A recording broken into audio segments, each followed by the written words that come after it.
para abrir a sua Bíblia no Evangelho de São Lucas, capítulo 2. São Lucas, capítulo 2. Nós vamos ler dos versos 1 aos versos 18.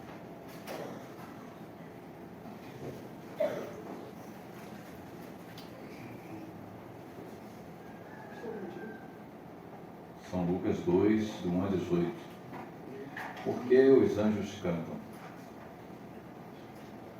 Diz assim: naqueles dias, César Augusto publicou um decreto ordenando o recenseamento de todo o Império Romano. Este foi o primeiro recenseamento feito quando Quirino era governador da Síria. E todos iam para a sua cidade natal a fim de alistar-se. Assim, verso 4, José também foi da cidade de Nazaré, na Galileia, para a Judéia, para Belém, cidade de Davi, porque pertencia à casa e pertencia à linhagem de Davi. Ele foi a fim de alistar-se com Maria, que lhe estava prometida em casamento e esperava um filho. Enquanto estavam lá, chegou o tempo de nascer o bebê, e ela deu à luz ao seu primogênito, seu primeiro filho. Envolveu em panos e colocou numa manjedoura, porque não havia lugar para eles na hospedaria.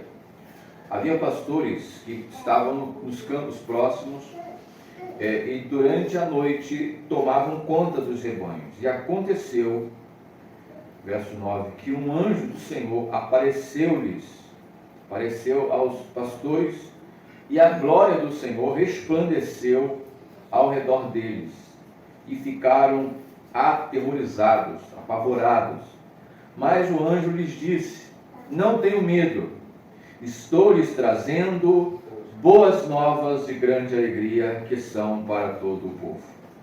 Estou lhes trazendo o evangelho de grande alegria, que são para todo o povo. Hoje, na cidade de Davi, lhes nasceu o Salvador, que é Cristo o Senhor. Isso lhes servirá de sinal: encontrarão o bebê envolto em panos e deitado numa manjedoura. Verso 13. De repente, uma grande multidão do exército celestial apareceu com o anjo, louvando a Deus e dizendo: glória a Deus nas alturas, e paz na terra aos homens aos quais ele concede o seu favor. Quando os anjos deixaram e foram para o céu, os pastores disseram uns aos outros: vamos a Belém e vejamos isso que aconteceu e que o Senhor nos deu a conhecer. Então correram para lá e encontraram Maria e José e o bebê deitado na manjedoura. Depois de verem, contaram a todos o que lhes fora dito a respeito daquele menino. E todos os que ouviram o que os pastores diziam ficaram admirados. Amém? Mantenha a sua Bíblia aí aberta, por favor. Para João, para o evangelista João, nós temos 4 evangelhos, né? Você sabe bem, e todos eles narram o nascimento de Jesus, exceto João. Para João, o nascimento de Jesus é a visita do Criador à sua criação. Só que João diz que a criação não reconheceu a visita do Criador, não reconheceu quem é que a estava visitando. Eu sempre me impressiono com essa afirmação de João. O Criador veio visitar a sua obra e a sua obra não reconheceu o seu Criador. Esbarramos com ele na padaria, esbarramos com ele na rua, esbarramos com ele no shopping e não o reconhecemos. Em 2 de maio de 2015, nasceu com 3,7 kg Charlotte Elizabeth Diana, filha do príncipe William e da duquesa Kate, família real da Inglaterra. Não sei se você lembra. Fanáticos aguardaram 10 dias o nascimento do lado de fora da maternidade. Maternidade que na época, em 2015, custava a diária de 90 mil. Quando o Big Bang, o relógio, marcou 14 horas, mais de 100 salvas de canhões, e o sino, junto com o sino da igreja de Westminster, anunciaram o nascimento, então, de Charlotte. Charlotte foi batizada com águas do Jordão. Pegaram águas do Jordão para que ela fosse batizada. Foi injetada, na época, mais de 400 milhões de dólares na economia britânica, com a venda de produtos de decoração e souvenir em razão do nascimento de Charlotte. O mundo todo conheceu, esperou e acompanhou o nascimento daquela que ocupa a 4ª linhagem do trono real. Todas as câmeras de TV, todo mundo estava voltado para aquele momento. Quando Jesus nasceu, estava escuro. As únicas pessoas que foram lá para vê-lo eram pastores que precisavam guardar ovelhas no campo. Nascimento de Jesus não foi anunciado na TV local, nem esperado pelos parentes e amigos. José e Maria aqui estão sós. Mas Lucas parece mostrar que o nascimento de Jesus foi ignorado pelos homens no versículo 7. Ele diz: ela deu à luz ao seu primogênito, envolveu em panos, o colocou numa manjedoura, porque não havia lugar para eles na hospedaria. Quem imaginaria, ou como poderia imaginar os donos de hotéis locais, que aquele homem com a sua mulher grávida, que ela carregava ali na sua barriga o Criador de todas as coisas. E talvez olhando para eles, talvez até tendo lugar, diziam: eles não devem ter como pagar, não há lugar para vocês. A visita do Criador passou totalmente despercebida pelos homens, mas não foi ignorada pelos anjos. Quando Jesus nasce, os anjos rompem em alegria e louvor. E por que é que eles cantam? O versículo 13: de repente uma grande multidão do exército celestial apareceu com um anjo louvando a Deus e dizendo: glória a Deus nas alturas e paz na terra aos homens aos quais Ele concede o seu favor. Aleluia. Então o mundo está mudo, mas os anjos cantam o nascimento de Jesus. O mundo está cego, mas os anjos veem a glória daquele que está naquela manjedoura. Aleluia. Os anjos que sempre viram, entenda isso, eles sempre viram o Verbo eterno. O que me capturou, o que o Espírito Santo me capturou aqui nessa passagem, é essa percepção, é essa experiência angelical antes que humana. Maria, os pastores, estão vendo pela primeira vez o Filho de Deus, mas os anjos não. Os anjos já o conheciam como o Verbo eterno de Deus. João disse: no princípio era o Verbo estava com Deus e o Verbo era Deus. Então os anjos que sempre viram o Verbo, aquele por meio de quem eles foram criados.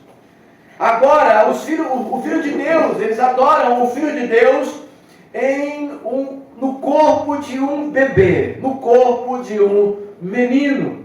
Eles não podiam deixar passar despercebido o nascimento de Jesus em ocasião da sua encarnação, a encarnação do Verbo. Somente os anjos sabiam realmente quem era aquele bebê que estava ali naquela manjedoura. Nem José e Maria tinham noção Quem é que estava ali naquela manjedoura? Quando Deus introduziu o seu primogênito no mundo, todos os anjos foram convocados para celebrá-lo e adorá-lo naquele dia. Hebreus capítulo 1:6, ele diz: e ainda, quando Deus colocou o seu primogênito no mundo, diz: todos os anjos de Deus o adoram. Não sabemos quantos anjos os pastores viram. Provavelmente, essa informação aqui veio dos pastores. Eles viram multidões, milhares e milhares de anjos adorando e louvando aquele bebê. Mas não sabemos a quantidade de anjos que eles viram. Mas aqui em Hebreus está dizendo que todos os anjos de Deus adoraram aquele menino. Aleluia! Aleluia!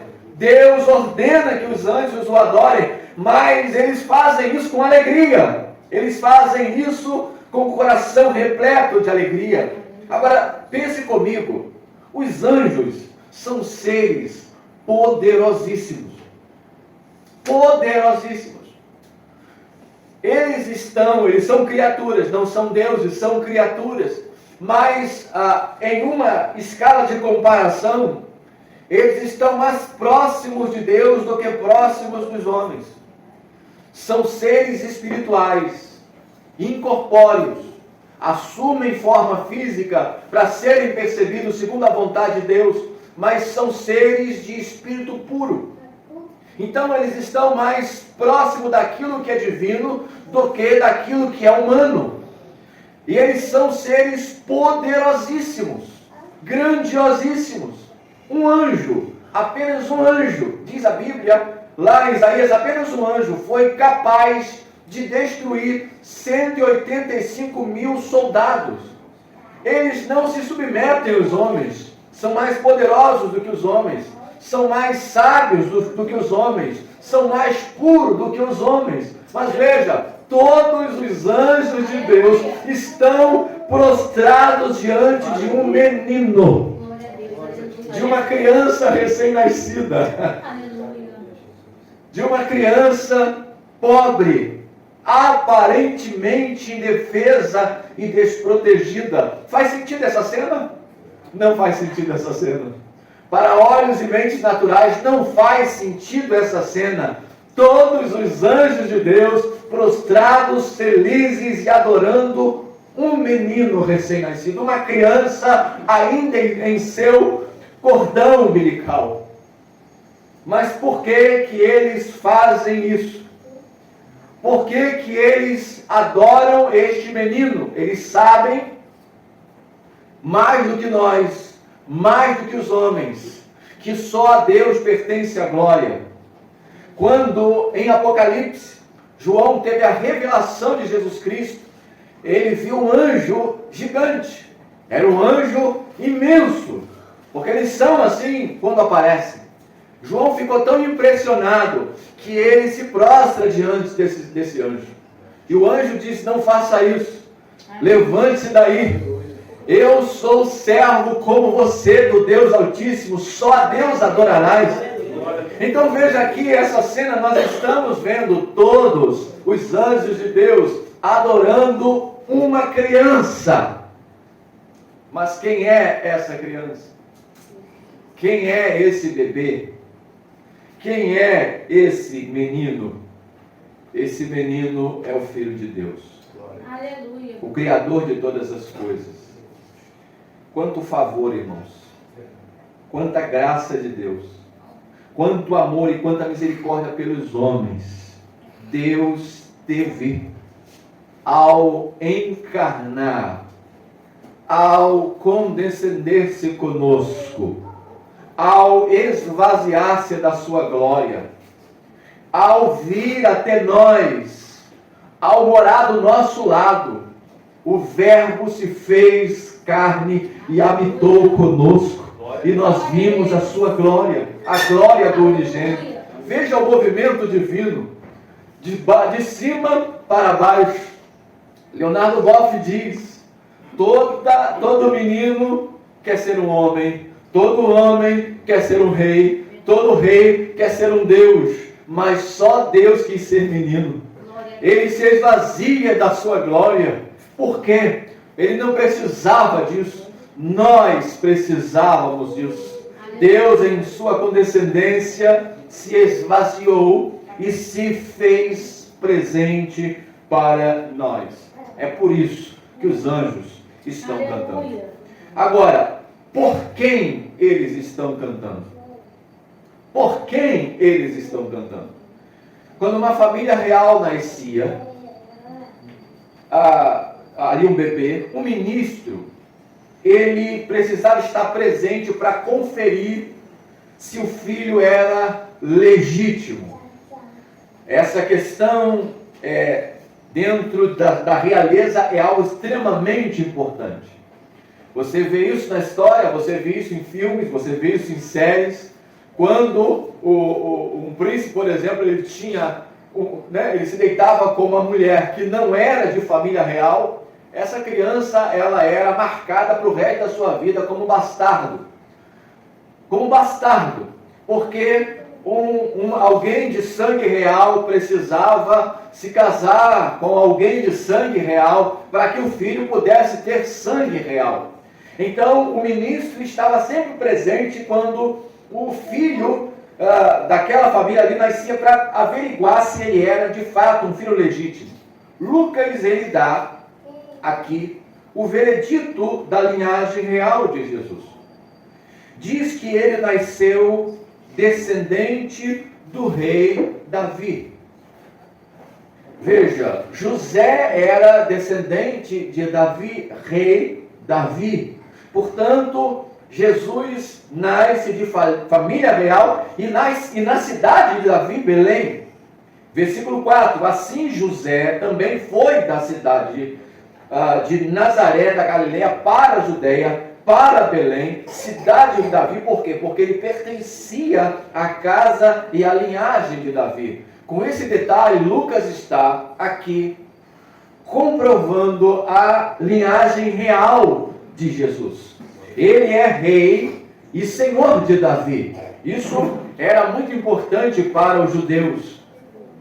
No nascimento de Jesus, quem faz o papel do ministro são os anjos.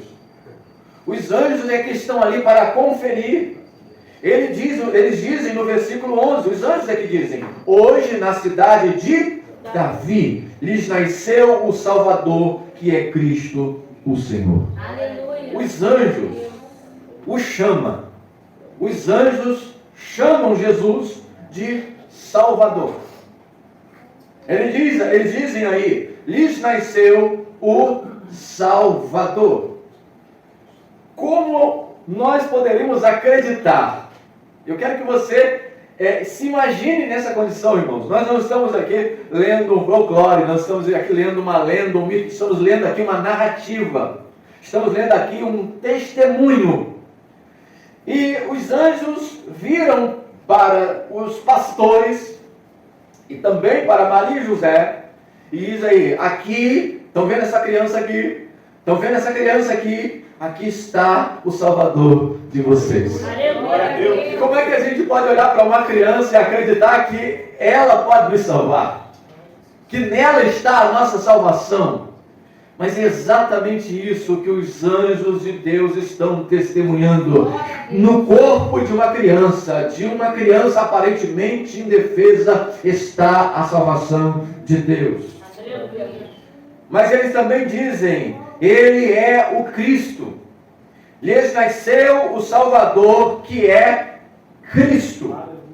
Ele é o ungido de Deus e o enviado de Deus. É isso que significa. Ele é ungido de Deus, aprovado por Deus, consagrado por Deus, mas também é o enviado de Deus. Ele é um presente de Deus enviado para salvar vocês. Mas ele também diz, veja, todos nós, que quando pensamos um pouco nessa questão de sermos ungidos e aprovados, a nossa aprovação diante dos homens e, segundo a religião diante de Deus, ela acontece depois que nós cumprimos certas regras, depois que nós temos uma boa performance, depois que nós seguimos todos os princípios e alcançamos certos patamares. Isso em toda a realidade humana. Para você entrar numa faculdade, para você conseguir uma vaga de emprego, talvez para você conseguir um casamento, você precisa, cumprir certos requisitos. Você precisa viver para cumprir certos requisitos. Mas os anjos do Senhor estão dizendo que Jesus nasceu aprovado. Ele nasceu ungido e aprovado por Deus. A vida dele só iria revelar isso. Entende? Só iria revelar isso. Então aqui está o Salvador de vocês, aqui está o ungido e aprovado por Deus para vocês. Mas os anjos também dizem de Jesus que ele é Senhor. Senhor. Aquela criança que estava ali na manjedoura, que é Salvador dos homens. Aquele menino que estava ali na manjedoura, que é o único verdadeiramente aprovado por Deus. Aquela criança, aquele bebê que estava ali, é Senhor de tudo e de todos. Essas palavras são inacreditáveis. São inacreditáveis. Os reis da época, quando Jesus nasceu, Herodes e tantos outros governantes, ficaram apavorados com uma criança. Quiseram matá-lo a qualquer custo. Como que uma criança pode causar tanto medo? Porque o poder que eles tinham, o senhorio que eles possuíam, não era soberano. Não era soberano. Se alguém viesse e os matasse, acabaria ali o reinado desses homens, o reinado desses governadores, o reinado desses reis. O reino dos homens é frágil, o senhorio dos homens é passageiro, mas o reino de Cristo é eterno, o reino de Cristo é soberano, o reino de Cristo nem a morte pôde detê-lo.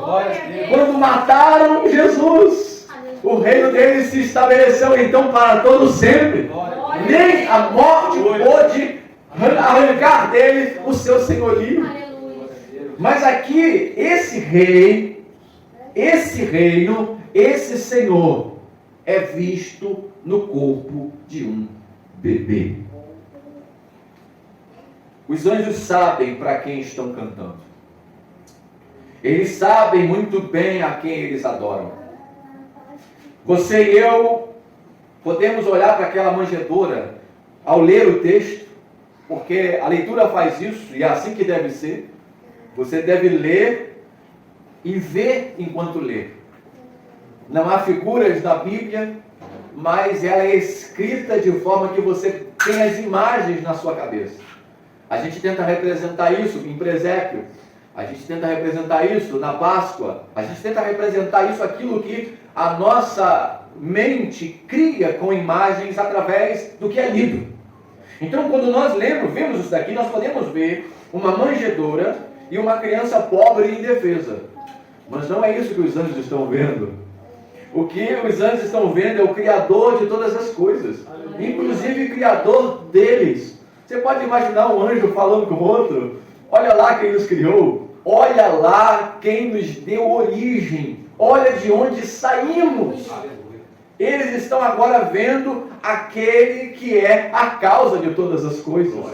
Paulo falou em Colossenses 1,15, ele é a imagem do Deus invisível, o primogênito de toda a criação, pois nele, em Jesus, foram criadas todas as coisas, no céu, na terra, as coisas visíveis, as coisas invisíveis, sejam tronos, soberanias, poderes, autoridades, todas as coisas foram criadas por Ele, todas as coisas foram criadas para Ele. Aleluia. Então os anjos finalmente compreenderam para que eles foram criados. Foram criados para aquele momento. Foram criados para aquele que naquele momento era um bebê. Mas ali estava o Verbo eterno de Deus. Eles realmente, finalmente compreenderam por que eles foram criados. Eles foram criados para a glória de Jesus Cristo. Aleluia. É a este que esses anjos estão cantando. Glória a Deus. Agora, o que é que eles cantam? O que esses anjos cantam? Versículo 14 diz: glória a Deus nas alturas e paz na terra aos homens aos quais Ele concede seu favor. Aleluia. Esse verso aqui já nos daria umas 3 mensagens. Eu já preguei várias vezes só nesse verso aqui, mas eu vou procurar me abreviar. Veja o que os anjos estão dizendo, e é muito importante porque quando os homens pensam em anjos, e eu só estou enfatizando os anjos para você entender como é importante o que eles enfatizam.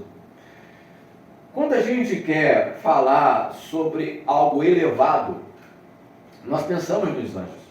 Por exemplo, quando Paulo fala lá em 1 Coríntios capítulo 13, ainda que eu falasse a língua dos homens ou dos anjos, eu não acredito que Paulo esteja pensando ali em línguas estranhas. Eu imagino que Paulo esteja falando ali, fazendo uma comparação, uma língua importante entre os homens e uma língua ainda mais importante, se os anjos tivessem idioma, né? Seria a linguagem dos anjos, ou seja, uma língua excelente. O salmista fala sobre o pão dos anjos, para falar sobre o pão celestial, para falar sobre a excelência do alimento celestial. Então, quando nós pensamos em anjos, nós pensamos no melhor qualificador que nós temos abaixo de Deus. E, por isso, o testemunho dos anjos aqui é muito importante. Deus ele escolhe esses pastores para serem os pregadores, os primeiros pregadores de Jesus Cristo. Eles vão sair aqui dessa cena e vão entrar na cidade anunciando como os primeiros pregadores do Evangelho das Boas Novas. Mas eles recebem esse testemunho dos anjos. Dos anjos. Então eles têm que falar lá o que ouviram dos anjos. Eles têm que anunciar lá o que ouviram dos anjos. E não foi um anjo, era uma legião de anjos celestiais. Entenda, eles morreram de medo quando viram esses anjos. Eles ficaram apavorados pela grandeza, pelo tamanho, pelo poder, pela glória que os envolvia. Os anjos tiveram que tranquilizá-los. Calme, estamos aqui trazendo boas notícias. Por quê? Porque eles eram judeus e todo judeu conhece a história dos anjos. Os anjos sempre são representados no Antigo Testamento trazendo juízo. Quando o anjo aparecia, você já podia esperar que vinha chumbo grosso, que a ira de Deus ia se manifestar ali. Eles eram portadores do juízo da justiça de Deus.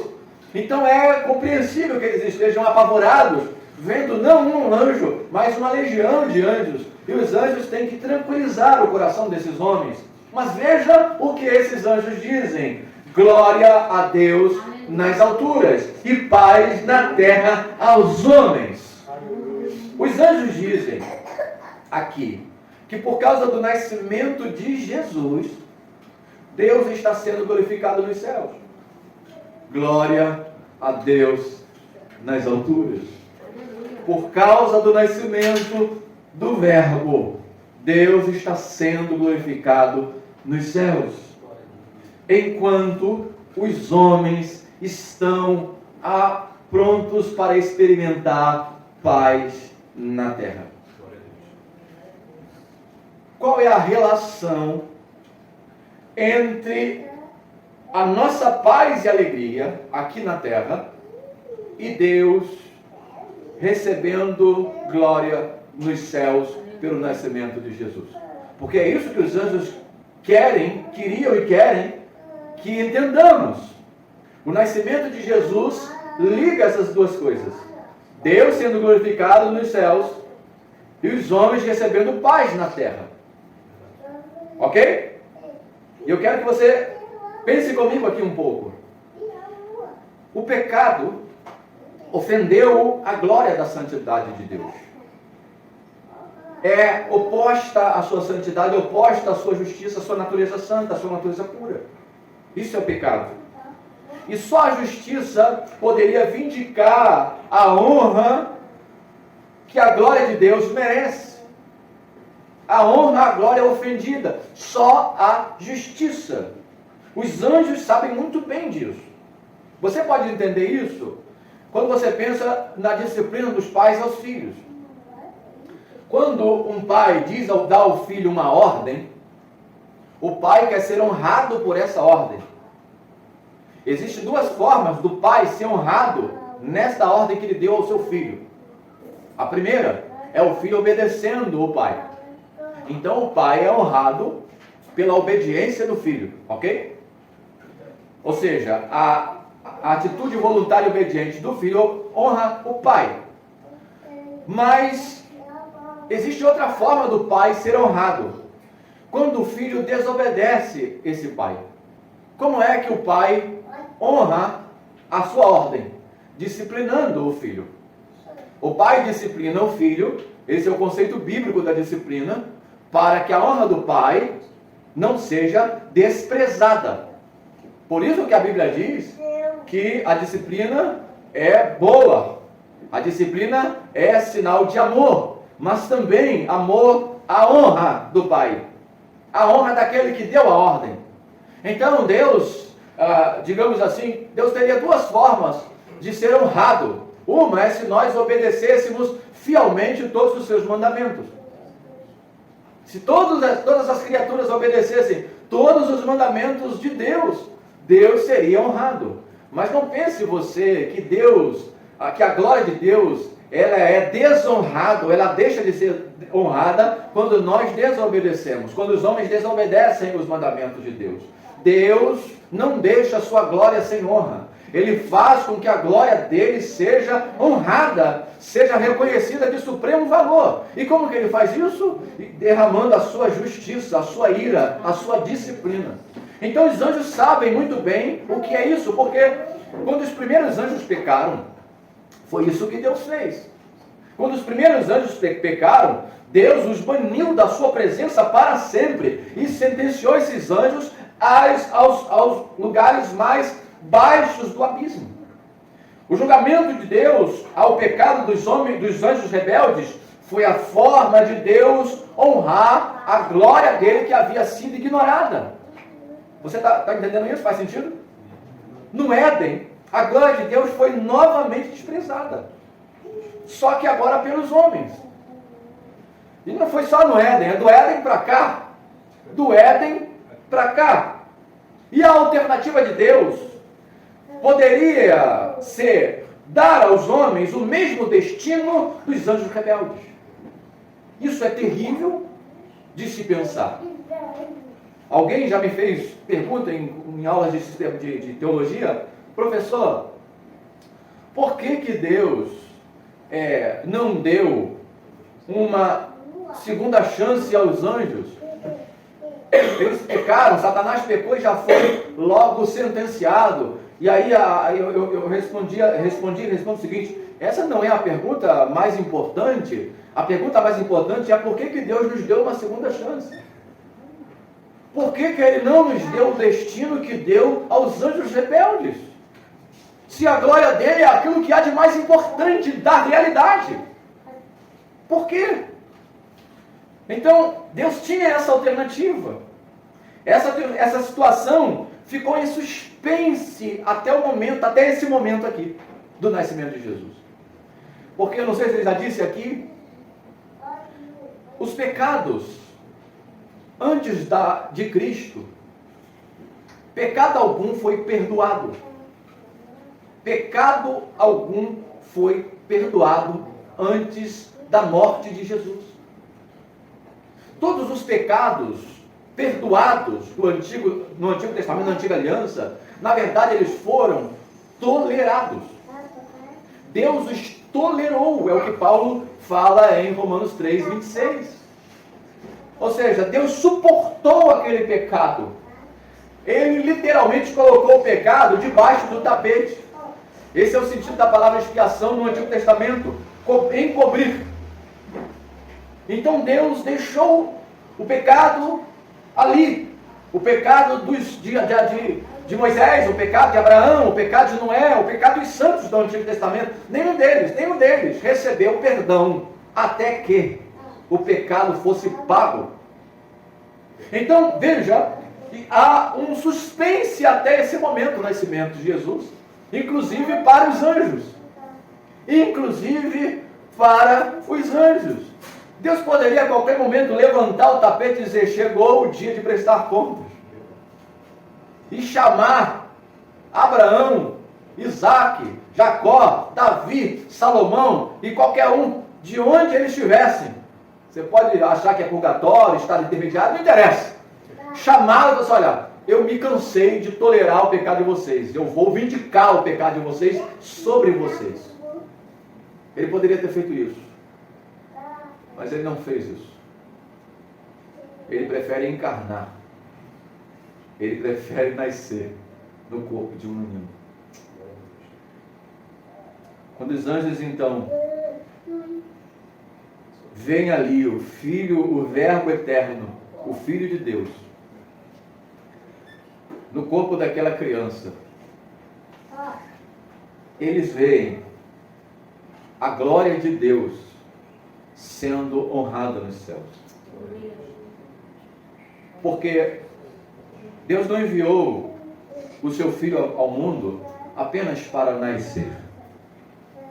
Deus enviou o seu Filho ao mundo para morrer. O Natal não pode ser desassociado da Páscoa. A manjedoura não pode ser desligada do Calvário. A manjedoura está apontando para o Calvário. Se nós não entendermos isso, e a maioria de nós não entende isso, nós não vamos entender o maravilhoso significado que é o Natal, que é o nascimento de Jesus. Essa criança nasceu para morrer. Quando ele fez 8 dias de vida. Quando Jesus fez 8 dias de vida, ele foi levado ao templo para ser apresentado a Deus, como era o costume dos judeus. O ministro, que estava na escala do dia, pegou a criança e a ergueu e profetizou. Ele disse a palavra de Deus e disse: essa criança está destinada a ser para uns causa de tropeço, para outros pedra de salvação. Uma espada vai lhe atravessar. Uma espada. Ele nasce destinado a morrer. Os anjos sabem disso. E por isso, eles podem perceber que o nome de Deus, a honra, a glória de Deus está sendo elevada. Deus está sendo apreciado, está sendo honrado ao enviar o seu Filho ao mundo para que a justiça seja plena, para que a justiça seja manifestada. Não a justiça que provém da lei, mas aquela que provém de Deus. Ele poderia punir os nossos pecados em nós, e isso seria justiça. Isso seria uma forma da glória dele ser honrada. Mas ele escolheu punir os nossos pecados no Filho dele, e isso é justiça. E assim a glória dele é honrada. Mas aí vem a parte melhor, por causa disso, porque Deus é glorificado nos céus, nós podemos experimentar paz na terra. Nós podemos experimentar a alegria celestial. Nós podemos experimentar a alegria dos anjos. Eu escrevi uma reflexão, acho que ano retrasado. Está lá nas minhas redes sociais. A paz do nascimento de Jesus não é para todos. A paz não é para todos. Eu sei que é Natal. Eu sei que o Natal serve para muitas coisas que nem é seu objetivo ou natureza. Eu sei que o Natal ele pode trazer alguma experiência de esperança para pessoas sem esperança, como também pode trazer tristeza para pessoas que vivem só, para pessoas que não recebem presente, para pessoas que estão brigadas com a família. O mesmo evento acaba ganhando uma ramificações de realidades que não tem nada a ver com o nascimento de Jesus. A gente sabe muito bem disso. Pode gerar lucro, muito lucro. Pode gerar problema de saúde, né, porque a gente come demais. Pode gerar muita coisa. Mas deve servir para que a nossa alegria e a nossa paz seja renovada. Mas essa paz não é para todos.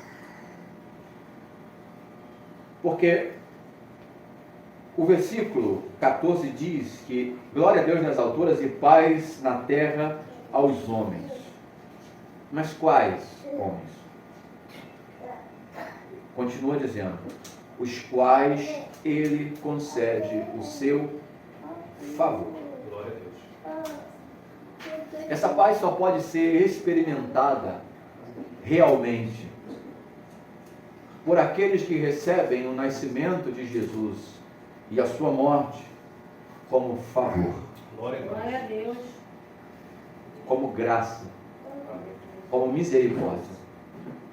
Agora pensa comigo, quem é que olha para a manjedoura, para um presépio, para as leituras do nascimento de Jesus nos 3 evangelhos e pensa com o coração e pensa com a mente e sente com o coração: ó, como Deus está sendo misericordioso comigo.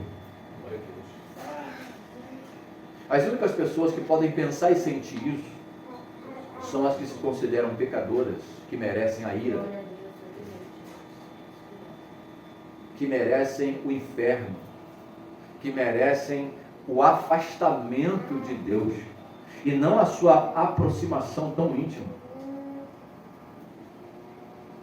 Então, essa verdade aqui dita por esses seres celestiais, ela é decisiva para o que o Natal fará a você. Você pode continuar comendo panetone e rabanada, se fantasiando de Papai Noel, dando e esperando presente, abraçando amigos, parentes, dando boas festas a tudo quanto é grupo que você tem no WhatsApp. E dia 26 tudo volta ao normal. Sua vida volta a ser tão vazia quanto sempre foi. E aí você precisa da virada do ano novo para dar um novo up, que também só dura até o próximo dia 1º. Verdade, glória a Deus, aleluia. Você sabia que os 2 dias mais deprimentes do mundo é dia 26 e dia 1º? Dia 26 de dezembro e 1º de janeiro. Sabia disso? A não ser que você tenha uma festa que dure muito tempo. O que eu estou aqui querendo dizer nessa conclusão é que Deus tem mais para nós. Glória a Deus, aleluia, Jesus. Ele tem paz. Amém, glória a Deus. Paz na terra. Aleluia. como é possível ter paz na terra? É possível ter paz na terra Glória a Deus. quando cremos que há um Deus Glória a Deus. que é glorificado nas ouvidas. Aleluia. Aleluia. Um Deus que está sendo glorificado porque o Filho nos nasceu. Aleluia. O menino se nos deu. Todo o poder está sobre o ombro dele. Ele é conselheiro. Deus forte. Glória a Deus. Ele é o Pai de toda a eternidade. Ele é o príncipe da verdadeira paz. Aleluia. Aleluia. E quando um pecador que sabe que merece de Deus o desprezo eterno, lê isso aqui e crê nisso aqui, que Jesus, o nascimento de Jesus, não é uma história romântica, não é enredo para o socialismo, para a militância de imigrantes, para a supervalorização da pobreza. Não. O nascimento de Jesus é Deus conosco para salvar. Glória Glória a Deus. Aleluia. É Deus conosco para salvar. Aleluia. Jesus recebe, o Verbo recebe o nome de Jesus por isso. Jesus significa isso. Deus veio salvar. Aleluia. A minha oração é que todos vocês que recebem essa mensagem Glória a Deus. possam fazer dela, como fizeram os anjos, um motivo de adoração, de louvor, de gratidão, mas também de paz. Aleluia. Sobretudo paz com Deus. Glória a Deus.